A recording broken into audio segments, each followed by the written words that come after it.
So good evening, everybody. We're very excited. Good evening, thank you. Welcome to our latest episode of Events DC Live. We're so excited to be here at the Washington Auto Show. That's right, give it up for the Auto Show.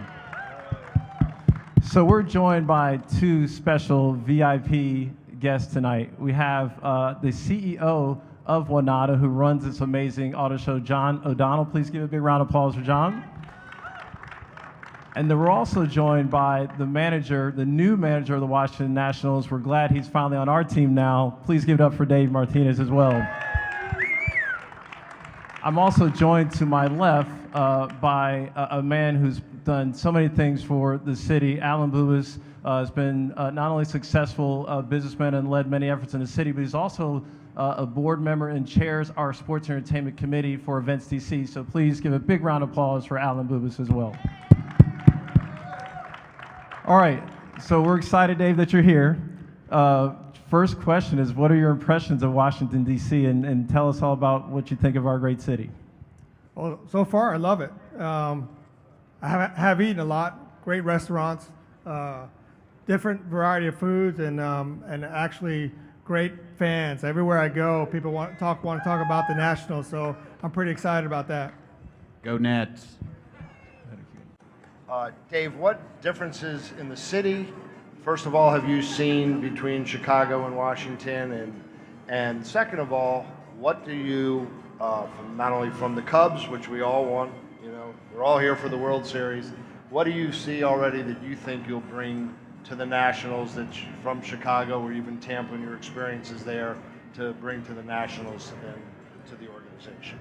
Well, so we play, when I was at the Cubs, we played the Nationals in the playoffs, and don't remind us of that, please. Yeah, sorry.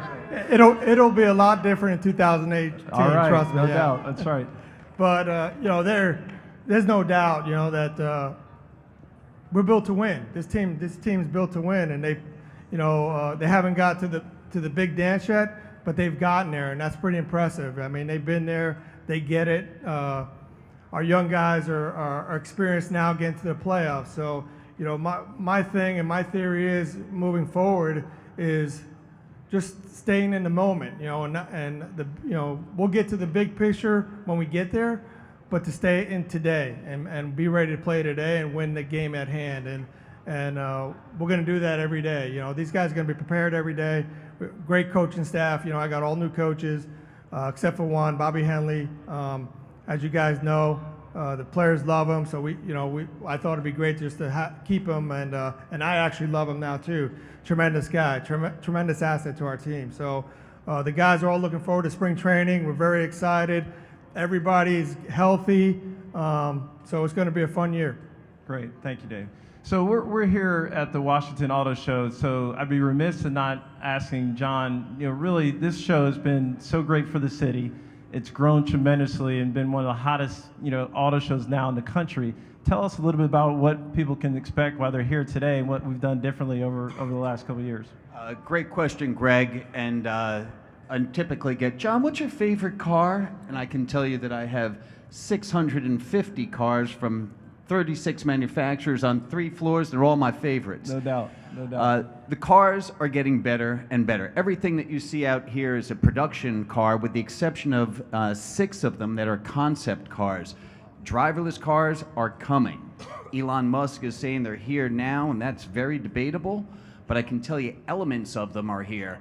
And it's really exciting to see where this is going. And each year, you're going to see this show get better and better as more and more manufacturers from around the world want to sell cars to people here in this DC market, because we're affluent, we're educated. That means we're going to be early adopters with this technology that's really, really fascinating. That's great. So since we are here, Dave, we have to ask you, we won't put you on the spot for what your favorite car is, but maybe we'll ask you, what was your first car?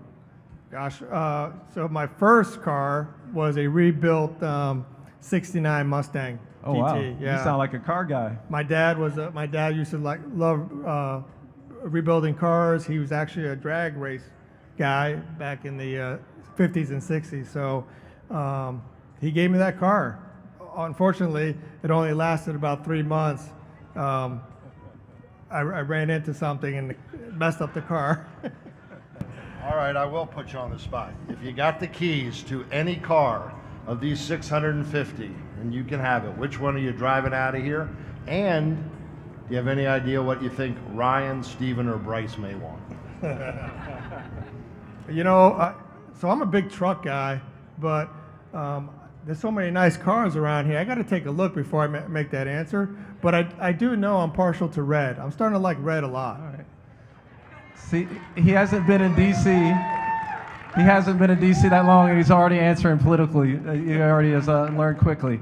So we have, I should mention, we're on live, but we also have a great audience here. So we want to take some questions from the audience. So Ashley has a microphone. We see some hands already.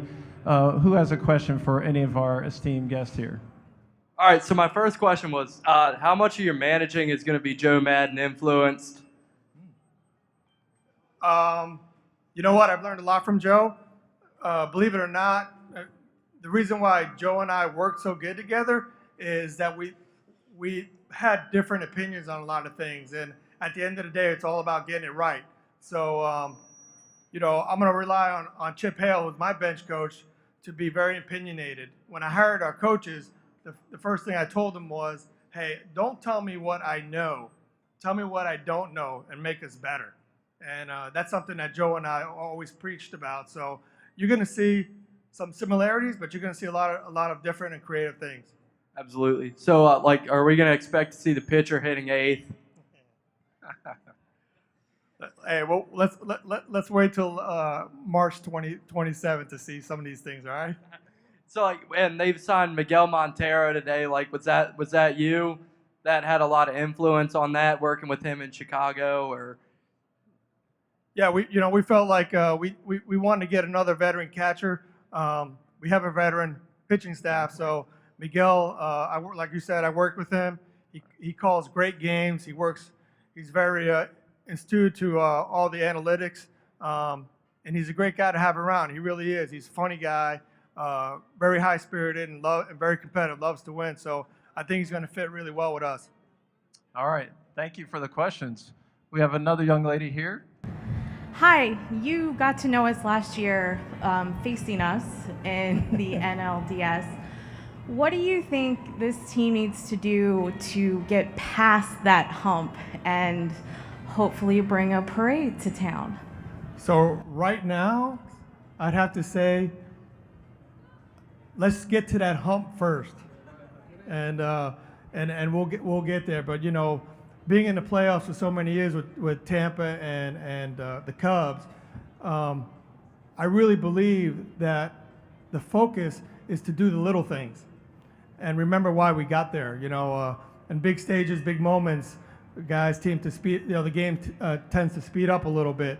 What we need to do is slow the game down and remember how we got there and play the game the way it's supposed to be played. And I think with the caliber of players we got and the pitching staff we got, that's going to be easy to overcome.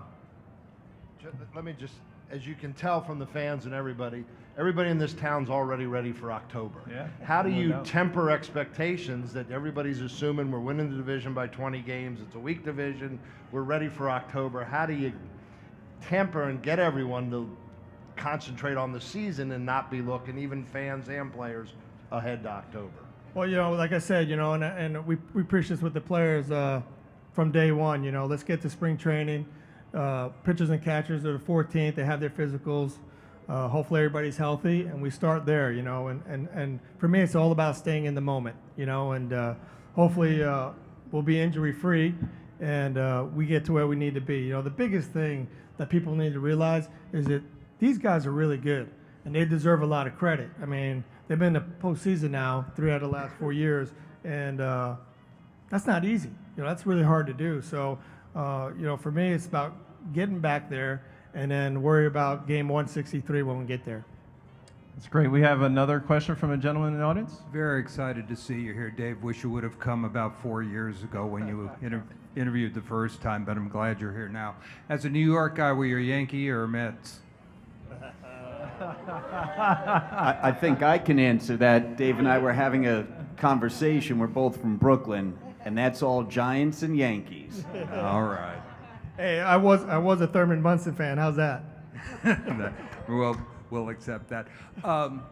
Speed game. A lot has been written here about Davey Lopes and the departure of Dave Lopes and how fast we are and how fast we're going to be, especially with Trey and some of our younger players. What do you feel about speed in the game, and are you going? Do you feel that the running game would be a good fit here in Washington? Absolutely. You know, we're going to be very aggressive. That's just an asset that we have. You know, with Turner, Michael, Eaton when he's healthy, Goodwin, Defoe. I mean, we got a lot of guys that can run. We're going to put a lot of pressure on other teams when we get on base. That's for sure. These guys are young, and they're just scratching the surface of what they can do. So expect them to get better at it. Tim Bogart, you know, I hired him because this guy is a student of the game. I mean, he's done everything. You know, he managed a little bit in the big leagues with Texas. He's a first base coach, third base coach. I worked with him in Tampa, and he brings so much information and so many different things that he's going to help these guys get to that next level. And you might see, you know, Turner and Taylor, you know, steal 30, 40 bases this year. And we're looking forward for them to do that, you know. And one other question I know other people want to ask. We have a few hitters on our team that are really streak hitters, can hit 400 one month and 200 the next month. What can your coaching staff do to kind of mitigate the kind of peaks and valleys, knowing that there will be peaks and valleys, but kind of mitigate that a little bit? You know, so we Kevin Long, who has been a hitting coach for many different teams, he's one of the best, and he's been through this before with guys in certain teams as far as streaky hitters goes. And his biggest thing is to continue to get them to stay in the middle of the field. The biggest part of the field is the middle. A lot of hits in the middle of the field. So we'll preach, especially runners in scoring position, to do, you know, like I said, do the little things. You know, your job is to just drive in runs and stay in the middle of the field when the time comes. Yeah, we want guys to hit home runs too, but they can also do. These guys got enough power that they could do it, hitting the ball, you know, straightaway center field, left center field, and so forth. So I'm looking forward. Kevin Long has been working his butt off already all winter long, talking to guys, watching videos, and he's excited about working with some of our guys. We got some pretty good hitters. Have you had a chance yet to talk to many of the guys or interact with them, or do you wait till spring training and this is their off season? Or No, once I got the job, I started communicating with all the guys, talked to almost everyone except for a couple, and just to start building that relationship with these guys. I think it's important to know these guys, not just on a baseball standpoint, but as a person, you know, and really be involved of what's going on every day, because, like I said, it's a tough game as it is, and if something's going on and they're not performing for some reason, I'd like to know about it, you know, maybe try to help them out and help them get out of that funk. Hey, so Dave, we're going to wrap up here shortly, and Dave has agreed graciously to spend time for everyone, the fans, to come meet and greet. Before we do that, I had one final question. So we are so excited as a city that we're going to host the MLB All-Star Game this year. So we're going to have the Fan Fest right here at the Convention Center, and then obviously at the beautiful ballpark, we'll experience all the All-Star and all the great events. So tell us what it means for a player, coach, and what we can expect as a city to host the All-Star Game. Well, I think you heard it already by some of the fans. I mean, sure. It's exciting times.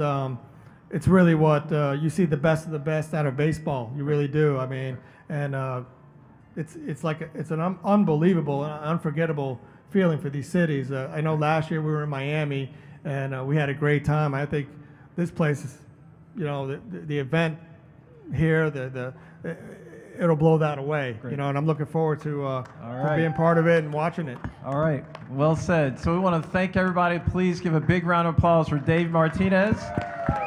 Big round of applause for John O'Donnell. Thank you, Alan, for joining us. Thanks, everybody, and please come say hi to Dave, our newest manager for Washington Nationals. Thank you, everybody.